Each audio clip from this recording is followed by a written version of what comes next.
Hello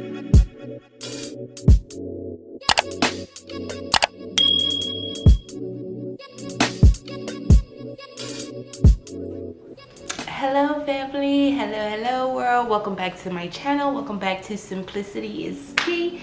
I am ToriDenise, and if you guys are new, you already know what I'm about to say. Go ahead and pause this video, hit that subscription button, and click that notification bell so you get updated when I drop another vlog. And if you guys are old, hey y'all already know the vibes over here. That's why y'all subscribe. Period. But today, honestly guys, is, yeah, I don't know, I just wanted to come on here today and just talk to you guys and kind of get this out of my system. I'm actually probably about to head over to the couch. I'm sitting at my table. I bought a table, y'all, but I ain't ready to show y'all yet because my house not clean yet, so give me 1 second. all right y'all, so I wanted to sit on the couch, get a little comfy, big comfy couch with y'all, and just come on here and talk to y'all and give you guys some life updates and, you know, yeah, just talk. Tomorrow is January 25th. Tomorrow is my mom's birthday. That would have been, tomorrow my mama would have been, I don't know, I don't have my calculator on me, but she was born in 1967. But, if you guys aren't familiar with my story, I lost my mom when I had turned 20 years old. Christian was 2.5 months at the time. So December the 9th, 2013, I lost my mom. And May the 12th, 2020, I lost my dad. So as you guys can tell by the title, I'm gonna, first of all, me even talking about this and even touching on the subject is one within itself, because I never thought that I would be able to get to this point, the point of talking about my parents and talking about grief and, you know, touching on certain things. But what I will say, as I get older, I am now seeing myself evolve into someone that I never thought I would even get here, y'all. And that's being honest and transparent and as open as I can be. I never thought that I would get to this point, and I honestly would just have to thank God for even getting me here. So yeah, as you guys can tell by the title, we're going to be talking about, you know, things, how I got through my grief and things such as that nature.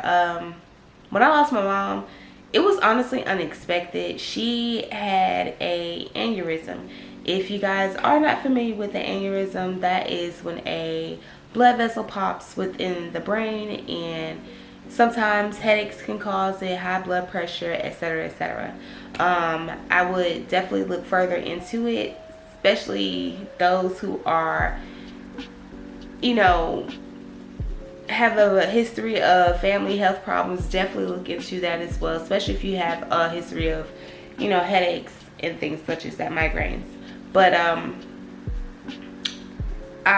when I lost my mom, I'm not yet ready to talk about that day in detail as of yet, but I can at least give you guys bits and pieces as far as how I am now and how I am able to heal and go from there.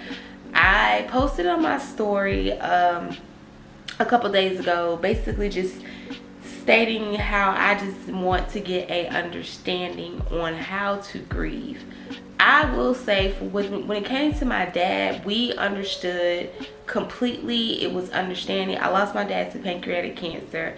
If you guys are not familiar with pancreatic cancer, that is one of the most deadliest cancers of all times. It's the quickest one. It's the quickest one to kill you. So with my father, he fought a long fight. He fought a good 1 year and 9 months. So I will give him kudos and pats on the backs for that. But as far as with my mom, I will say, y'all, I'm not there yet. And one of the things that I want to touch on as far as how I cope and get through my grief and, you know, and get through my trauma and things like that is I definitely put God first. Now, I'm not saying that I'm one of those people that's just saved, sanctified, and filled with the Holy Ghost. And no, I don't go to church every day. And, you know, no, I haven't been, you know, faithful and honest in my life all the time. In all 30 years, 29 and a half years of my life. But we have to start somewhere. And I feel like the first step to healing for me, I can't speak for anybody else, but if I can help somebody, that's why you guys are here at this video. Yes, the first step to healing for me, God honest truth, was turning to God. I remember when I lost my mom, I remember being so angry, and I would pour into drinking. Like, that's why I don't drink anymore. I drunk a lot, like, and then I had just had a kid. I was going through postpartum, and this is just me having a transparent moment as a mom. I wouldn't say that I didn't like my kid, because I love my child to death, but in a way it was, I felt like I didn't deserve him. So I felt like, in my mind, do what you gotta do for your kid and go about your business. But as I got older, and part of me feels bad because I can't get those years back with my son when I was going through grief and postpartum depression and things such as that nature. And that was 9 years ago. But I can always change the narrative now as Christian gets older, and especially when he starts having siblings, he can pour into them. So I feel like when I lost my mom, I just didn't give a shit. Like, and that's just me being honest. I didn't care to care, and drinking was my thing. That was my go-to. So when I lost my mom, I remember going through a bad breakup with my ex. And I remember we was at my friend guy's house, but I call him, he's like a brother to me. I remember we was at his house, and my best friend was there. And this was the very first time that me and my best friend ever actually hung out. At the time, we were just cool, but he's my best friend now. And I remember hanging over the toilet and just crying and spilling my guts out. That's Christian, y'all, by the way. I remember crying over the toilet, and I was just basically just spilling my guts out and just saying how I just did not like who I was as a person. And although that night is a blur to me, because that's how bad it was, I was just, something in me was just like, stop, you're tired. And I remember my drinking was so bad to where I would be falling asleep in the club. I hopped in a car with someone. Luckily, it was somebody that I knew, but my friends didn't know that I knew the person.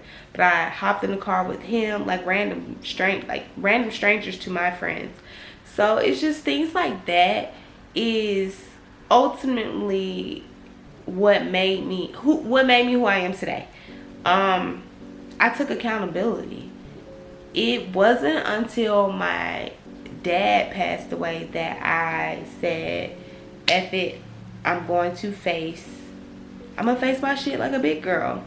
I feel like throughout my whole entire 20s, I ran. And if I can give someone advice as far as how I dealt with healing and coping, I picked up my Bible and I wrote in my notebook daily.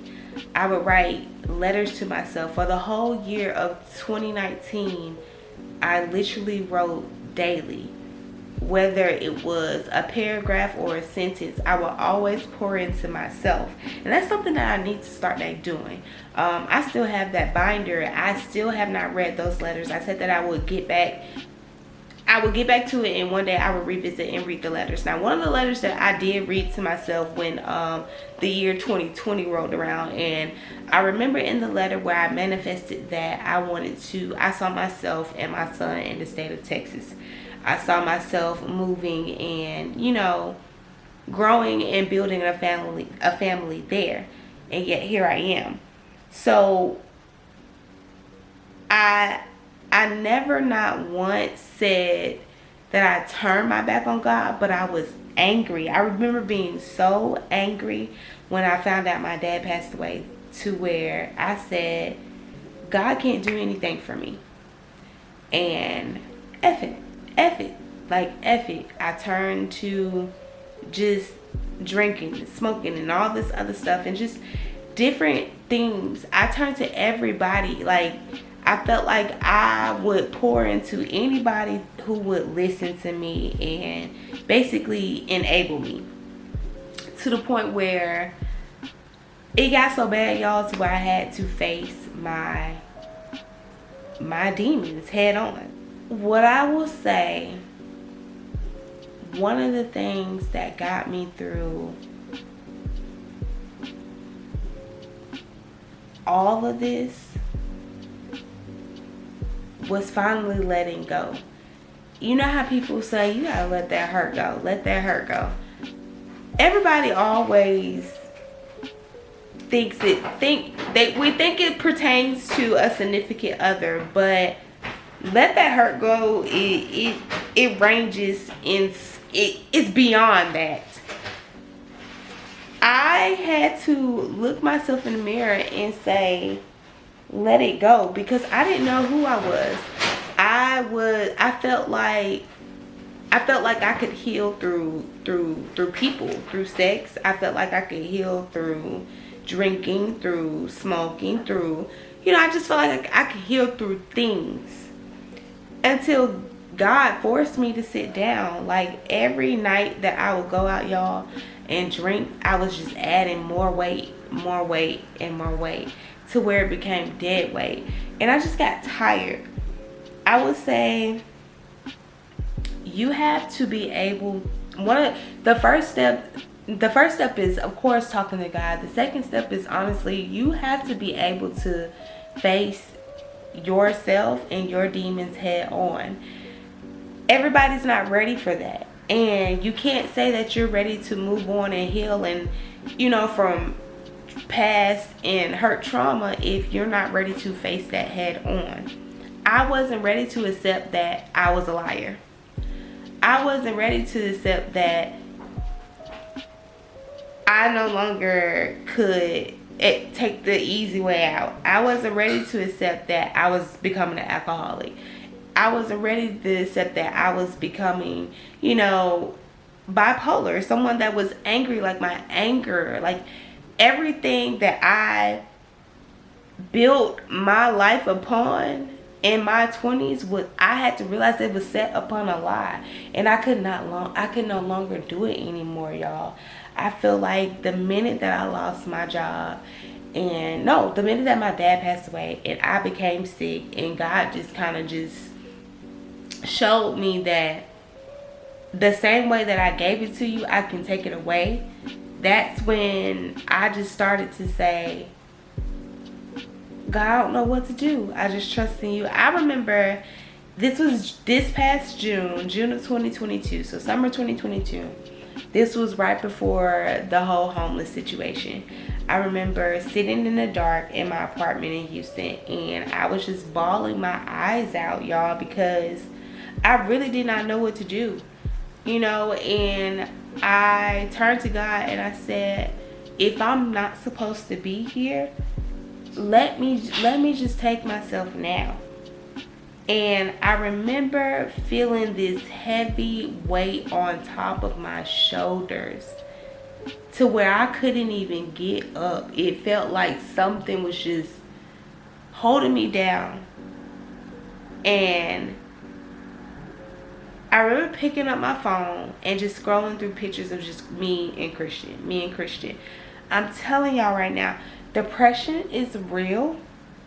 And one of the reasons as to why I even got through it is because I had my son in that room, and I know that I'm all he has. Like, granted, yes, I have my brother and things like that, but I am Christian's number one parent. I'm his he's my number one priority. And to know that I was going to strip him away from having a parent, I think that's when the light bulb went off and was just like, you have to get your shit together and you have to do it right now. Whatever you have to do, seek God first, and then allow God to paint the blueprint and you walk within his journey the way he wants you to. No, it's not going to be easy. No, you will not always be 100% peachy clean all the time, but you have to accept what you cannot change and move in the way that God wants you to. I'm telling y'all, it was so hard to accept my truths and my honest truths head on, to know that I once hurt people by confessing lies from my tongue, and to know that there's probably some friendships that I'll never get back and I'll never be able to mend. But at the same time, I am at peace with that, because I've come to realize that everybody's not meant to have certain versions of you. There's the childhood version of Tori, there is the adolescent version of Tori, and the adulthood version of Tori. And I feel like my adolescent years were between ages 19. This might not be the adolescent years per, researchers, because I am an HD major. But my adolescent years will be 19 to 27. Because I feel like that's when those years I learned so much, y'all. Like, I learned what it was like to make hard decisions, lose friendships, lose everything that you worked so hard to build upon, and then trying to take the shortcuts out of life. I really learned that ain't no shortcuts, baby. You can take the short, it may work now, but it's gonna spin the block on you. And I realized that sometimes it's okay to pace yourself and take your time and trust the process. We may not see what's on the other end, but sometimes God brings people, puts you in places, and lets you see, view, and touch things that you never thought that you would. And I feel like ultimately, during that moment that I felt this heavy weight on me, and during that moment that I felt like I had lost everything and I just couldn't do it. I couldn't do it anymore. The moment I felt like ending it completely all, that's when I felt God just holding on to me. And in a way, I felt like that was his way of saying, trust in me and hold on. I don't have all the answers, y'all. Like, I really don't. But these are ways that I think about getting through my grief and my coping, and, going through life and manifesting, this new life that I want. I write things down. I talk to God. I go to him. And if you do not believe in him, that's fine, because there was once upon a time that I did not. And there was once upon a time that I was so angry and so hurt. What I will say, if you're not ready to approach God, at least approach yourself. Ask yourself, what is it that makes you happy? What is it that you want to change within yourself, or you want to make better? Like, there's always room for growth, and don't ever let anybody tell you that it's not. Don't ever let anybody tell you that it's not okay to be okay. Like, it's okay to not be okay, y'all. I don't know if I said that right, but I said that right. It's okay to not be okay, and it's okay to have bad days, but we're human. And we also have to realize that although we have bad days, we can't dwell on those bad days. You have to be able to just say, F it, I'm gonna get up and have a good day. You have to be able to just be like, you know what? Although this happened, maybe God is showing me that, okay, be patient, because I got this bigger for you. I don't know what is going on, but I will say, ever since I decided to just trust in God and block out what the world has to say, my life has been moving at peace. No, I don't have that bank account that I want as of yet. No, I don't have that house that I want as of yet, or that ring and that marriage, or, I'm not a mom of 2 as of yet, but I have breath in my body. I have a roof over my head. I have money in my pockets to where I am able to slowly build on the future that I know that I want, and I want to manifest it. I'm to the point where I'm manifesting healing.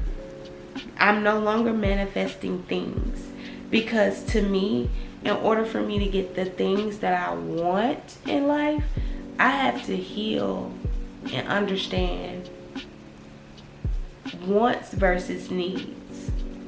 This is a want and this is a necessity. And it's okay to get wants, but you have to understand your necessities come before your priorities come before all the unnecessary BS. I say that to say it's not an easy road, especially if you lost a parent. If anybody out there has lost a parent, I've lost both of them, and it's not an easy road. I felt like I couldn't turn to nobody at the time. But all it takes is just picking up.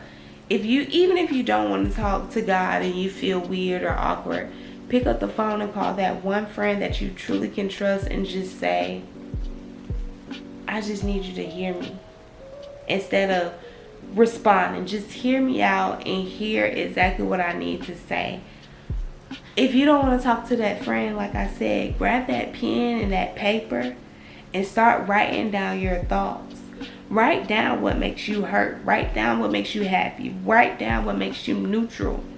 Write down the things that you see yourself manifesting and having in the next 2 years, 1 year, 3 years, 5 years.